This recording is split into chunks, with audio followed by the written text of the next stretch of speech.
we're shifting to herbaceous plants that might be under the snow, and going to explore some funguses. So chaga for tomorrow is going to be a really fun one.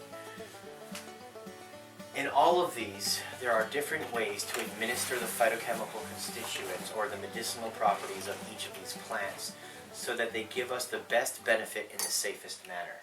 Right now the students are working on a task given to them by the instructor. They were given 2 branches of 2 different trees and asked to identify them after given field guides and some general instructions. Let's see how they're doing. What's the bundle scar? Okay, the bundle scar is, you see that right there? Yep. Pointy. Yeah, the bark Ash doesn't compound move. leaves. Ash compound leaves, they'd be smashing each other. What?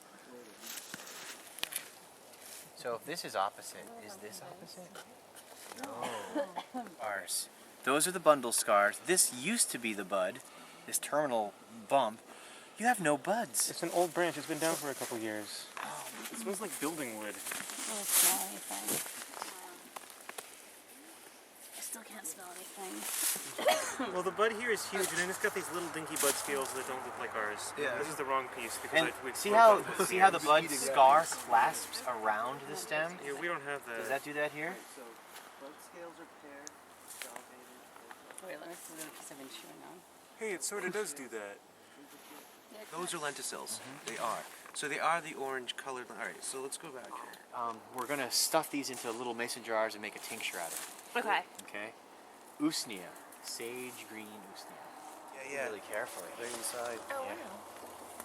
So, So can I that. pull this out?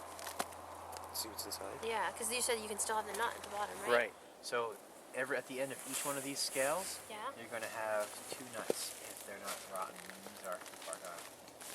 Yeah. What do they look like though? They're The gone. little tiny BBs, they're really small. So at the end of each scale, not just the whole cone. Right. So what they lack in size, they make up for in quantity. So this Scroll is prints all over, right? It's not enough at the Maine Primitive Skills School just to sit in a classroom and learn the plants through pictures and through an instructor speaking and through books.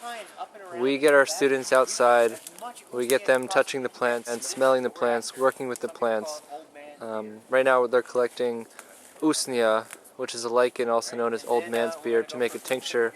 We make tinctures, we make salves, we make teas out of the plants, lichens and fungi.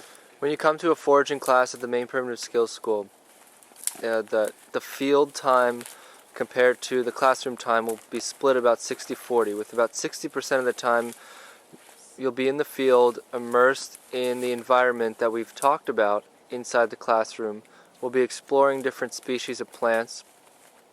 You'll be touching the plants, you'll be smelling the plants, you'll be harvesting the plants to go back inside the classroom and to make different preparations, whether it's infusions, decoctions, salves, ointments, tinctures. Good point. Everybody. Water moccasins, tracks of like armadillo. Final product.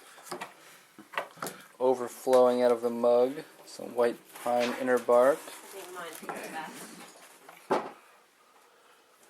Very professional. Right there. That's okay. There's a tray underneath this stove that is going to be filled with ash. Unfortunately, it may be really hot.